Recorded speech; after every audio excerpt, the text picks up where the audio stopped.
সবার কাছে ফেসবুক আছে, সবার কাছে ভিডিও আছে, করে দেখাবেন, প্রমাণ দেবেন, আমি আপনাদের কাছে ক্ষমাপ্রার্থী হয়ে যাবো এবং আমি হার স্বীকার করে নেবো যদি কোনো ছেলে আপনাদের ভোট দিতে আটকায়। আমি চাই মানুষ ভোট দিক, মানুষের রায়টা জানা দরকার। আজকের দিনেও যদি আমরা এত কাজ করে ভোট না পাই, তাহলে এর থেকে চরম চরম দুঃখের কিছু হবে না। তাহলে আগামী দিন উন্নয়ন স্তব্ধ হয়ে যাবে, আমাদের মানসিকতা ভেঙে যাবে, মানুষের জন্য কাজ করা মানসিকতা ভেঙে যাবে। আর যদি আমরা ভোট পাই, যদি দেখবেন আরো কাজ করা স্পিড আমাদের বেড়ে যাবে। তাই অনুরোধ রেখে গেলাম যে অনেক ভোটে 24 নম্বর ওয়ার্ডে আপনারা ভোটে জিতাবেন। আগামী 1 জুন সৌগত রায়কে জোড়াফুল চিহ্নে ছাপ দিয়ে বিপুল ভোটে জয় করছি। যে কাজ এমপিকে দিয়ে আমরা রেফারেন্স করে আনাচ্ছি, এমএলএকে দিয়ে রেফারেন্স করে আনাচ্ছি, তাদের জন্য ভোট চাওয়া তো আমাদের নৈতিক অধিকার।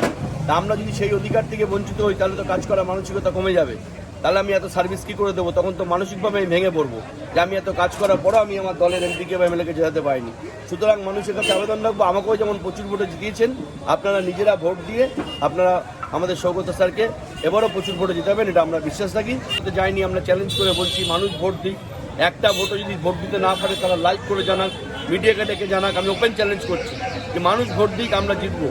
সেই জন্যই আমরা মানুষের কাছে আপিল রাখছি। এলাকায় কোনো শান্তিপূর্ণ আছে, 5টা টাকা কেউ চাঁদা তুলি না পার্টির নামে।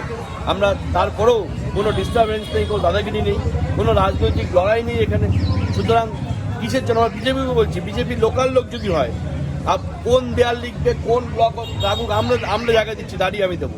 সিপিএমকেও তাই বলেছি। কিন্তু বাইরের লোক রাজনীতি আমরা এখানে এসে করতে দেবো না। লোকাল লোক যদি হয়, রাজনীতি করুক, এটাই আমাদের ডিমান্ড। আগামী দিনে যারা পার্টি করছে, এলাকায় শান্তি শৃঙ্খলা বজায় রাখো। তোমার পার্টি, তোমার অধিকার, তোমার প্রচার করার, তুমি তোমার ক্যান্ডিডেট বলছো, আমাদের ওটা কোনো আপত্তি নেই। কিন্তু বাইরের লোকজন আনলে এখানকার মানুষ কিন্তু প্রতিবাদ করে। মানুষটা মানুষের জন্য প্রাণ নিয়োজিত।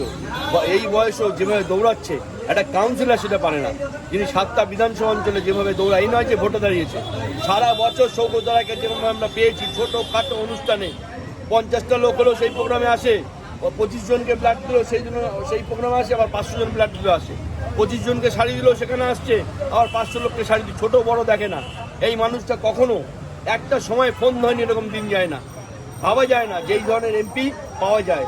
আমাদের অনেক ভাগ্য ভালো করে এসেছি আমরা বলেই আমরা এই এমপি পেয়েছি। আমি মানুষকে সেই বলবো, সেই সুযোগ থেকে বঞ্চিত আপনারা হবেন না, আমাদেরও করবেন না। তাকে প্রচুর ভোটে জেতান, যাতে দিল্লির বুকে দুবার তিনি সেরা সাংসদ পেয়েছেন।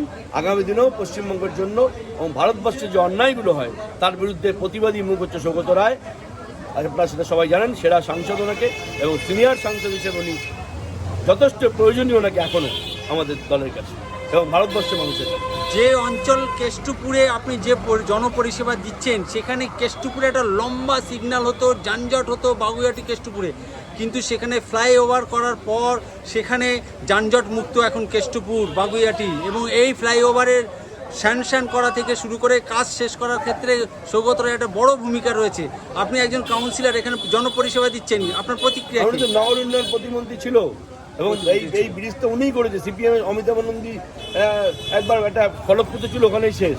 সৌগত রায় আর মমতা ব্যানার্জি সরকার যেটা করেছে সবাই জানে। এবং আজকে ভিআইপি একটা অ্যাক্সিডেন্ট নেই, কেষ্টপুরে বলে অ্যাক্সিডেন্ট হতো, প্রতিদিন বলতে গেলে করে অ্যাক্সিডেন্ট ছিল। আজকে বাগুইআটি কেষ্টপুরে কোনো অ্যাক্সিডেন্ট নেই। এটা একটা ব্যাপক মাইলেজ এবং জ্যামজট হয় না, এটা অস্বীকার করার কোনো জায়গা নেই। ওনার কৃতিত্ব, এমএলএর কৃতিত্ব, আমাদের দেবরাজও বর্তমানে এগুলোকে মেনটেন করা এমআইসি হিসেবে তার কৃতিত্ব বিশাল। অদিতি মুন্সিরও বিশাল কৃতিত্ব, নতুন নতুন প্রজেক্ট নিয়ে আসছে। জলের যেটা সব থেকে বড় কথা, সারফেস ওয়াটার, ঘরে ঘরে সারফেস ওয়াটার চলে যাচ্ছে, কানেকশন হয়েছে। আর 10 থেকে 15 দিনের মধ্যে আমাদের ওয়ার্ডে অল কানেকশন হয়ে যাবে। এটা একটা অনেক বড় জিনিস। ভবিষ্যতের জন্য যে কাজ হলো, প্রায় 300 কত কোটি টাকা, প্রায় 400 কোটি টাকার মতো স্যাংশন দিয়ে এই কাজ হচ্ছে। আগামী দিনে সারা রাজহাট জুড়ে এই কাজ হবে। অদিতি মুন্সি, দেবরাজ চক্রবর্তীর নেতৃত্বে, সৌগত রায়ের নেতৃত্বে এটা একটা খুব বড় প্রকল্প সাকসেস হয়ে যাচ্ছে। সুতরাং মানুষ তো আমাদের সমর্থন করবেই, আমাদের বিশ্বাস। বন্দে মাতরম। তৃণমূল কংগ্রেস জিন্দাবাদ। তৃণমূল কংগ্রেস জিন্দাবাদ। তৃণমূল কংগ্রেস জিন্দাবাদ।